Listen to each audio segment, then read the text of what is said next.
Dan Illman and Mike Beer, race number 11 at Gulfstream Park on Sunday is the Grade 3 Sweetest Chant Stakes. We got 3-year-old filly turfers going a mile. Nice card at Gulfstream. Couple stakes races on tap. You can get involved with a DRF Bets account. You deposit 50, you bet with 200 at bets.drf.com. Let's meet the field for the Grade 3 Sweetest Chant Stakes. Again, carded as race number 11. It's $100 grander. Mike Chad Brown, very well represented. Let's talk about his European Invader down towards the rail, the number 1 La Fève. This one entices Irad Ortiz. She's by George Vancouver, who won the Breeders' Cup Juvenile Turf. She's a half to Victorina, who is a stakes winner at 1.25 miles. So I'm really not too concerned about the distance for this private purchase. But for the most part last year, she campaigned at second-tier tracks and then popped a big third in a Group 3 last time out at Longchamp. Yeah, it'll be interesting to see what she does, Dan. I don't love her races necessarily. That race last time in the Group 3, which was a little bit of a jump up in class for her. That was a very, very slow pace they went in that race. She got a good trip overall, just couldn't really make up any ground at a big price too. We'll see what happens. She was pretty game last time, but I don't know if I love this horse. The other one for Chad is the number 6 Regal Glory, your morning line favorite. And we expect this stretch-out sprinter to be out on the lead if Timeform US is correct. We put up the pace projector. We've got Regal Glory, a perfect 2 for 2 at 6 furlongs, now stretching out around 2 turns on the lead. She's a half to Night Prowler, who was a nice horse for Chad a couple of years ago, a multiple Grade 3 stakes winner, certainly capable of going a distance. The dam won the Mrs. Revere. She's by Animal Kingdom. I'm not worried about the distance. She had significant traffic in her career debut, overcame it and won very, very easily. And then last time out, I'm not sure what she beat. Yeah, I'm not sure what she beat either. I don't know if that was a very good field. I'll give her a little extra credit for that race, if only because she had to do some chasing in there. And the runner-up in that race, we'll see how good she turned out to be, but she was carrying Regal Glory out all the way through the stretch. She bumped her a couple of times. This horse I thought was very game just to win that race. And as you already talked about with her pedigree, I don't think you're supposed to worry about her stretching out in this race. I'm going to have to use this horse in this race. Now, she is very dangerous, to be sure. We expect the 5, Eye in the Sky, another stretch-out sprinter, to be close to the pace. This one goes out for Mark Casse. She's only routed once, but let's give her a mulligan for that race. It was the Grade 1 Natalma, and she was 30-1 that day. She set the pace before tiring. She seems like she can relax a little bit more right now. I'm a little bit more concerned about the mile for her than I am with Regal Glory. Yeah, I am too. We'll see what happens with her. I don't think you're supposed to be too hard on her and say she can't get the mile just based on the Natalma, because not only was it a Grade 1, but that was a wicked pace she was setting there. A big closer's race. She didn't really have a fair chance that day, so it's too early to give up on her.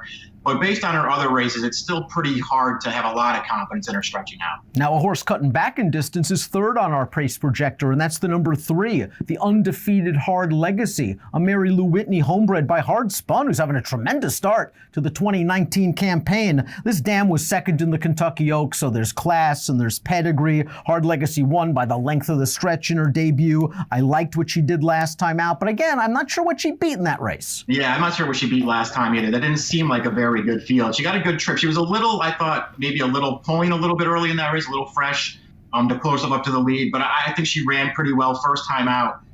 She was really impressive. She got a perfect trip in that race, and it helps, when the horse is on the lead, just pulls the ripcord at the top of the stretch. She was all alone up there, but I like the way she finished. This horse has some talent. Mike, I thought the 4 Mission from Elle got a really nice trip in her career debut. Nice ride from Tyler Gaffalione that day to win with a 75 Beyer speed figure. I got a positive formulator fact for trainer Brendan Walsh over the past 3 years. With 3-year-old last out maiden winners racing on turf, 50% winners, and a $6.10 ROI. Now, I know you're not a big fan of the Noble Missions, but I think this filly has some ability. Haven't seen too many Noble Missions I like. There are a couple of them that can run, though. I think this is one of them, Dan. She got a perfect trip first time out, but it looked like she was going to win 6 furlongs out in that race.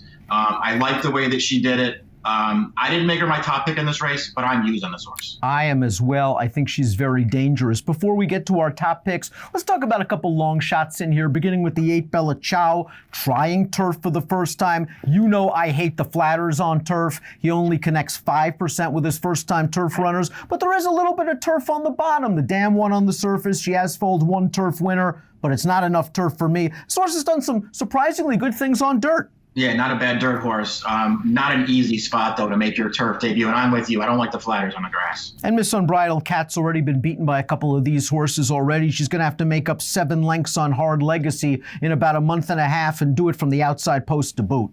Yeah, she's just going to be another big price in this race, and she's already been undressed by a couple of these horses. It's a really fun race, and as we'll take a look at our top picks, the number 7, A Bit Special, has been living up to her name thus far. She's a neck away from being perfect in 4 lifetime starts. She won that Our Dear Peg 2 starts back. It was so impressive how she just rolled on by that loose pace setter in the stretch. And then last time out, turning into the lane, it looked like she had absolutely no chance to win, and she came and stormed that field down again. And the 4th place finisher came back to run a good troubled 3rd in the Ginger Brew with a 77 buyer. Yeah, she's done that a couple times already, this horse. There were a couple of races in her past where it looked like she had no chance in mid-stretch, and she just flies home. I love, the other thing you like about her is as hard as she kicks in the stretch, she's not like a horse with no early speed at all. She can get herself into mid-pack, be in a good position, and she still kicks hard. This filly is really, really talented. This is a tougher field, Dan. She's going to have to bring her very best into this race, but I think she's pretty good. The 2 Ardara Belle, like La Fève, ran at a second-tier track in France. Career debut, she won very easily, but it was at Fontainebleau where the competition is really not that strong.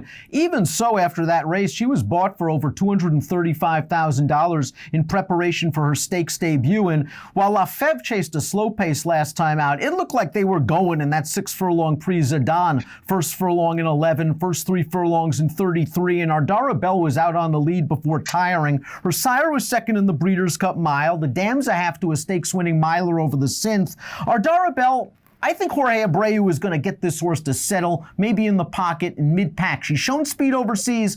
Yeah. This is a very underrated trainer. Yeah, a very underrated trainer. And I'm with you, Dan. That last race, not only did it look like a fast pace, this horse had real trouble at the start. Yeah. Before she got up to the lead. Now, this horse is pretty fast, and of the 2 imports, this is the one that I prefer. And she's going to be the better price. La Fève 5-1 on the line, Ardara Belle 12-1. You're going with A Bit Special, the 7. I'm going 2-1-6-7 in the Grade 3 Sweetest Chant Stakes. Make sure you play it with a DRF Bets account. Deposit 50, bet with 200. It's DRF Bets. Ready, set, bet. Bets.drf.com is where you go for the info. Approximate post time for the Grade 3 Sweetest Chant, 5:13 Eastern at Gulfstream on Sunday. Good luck.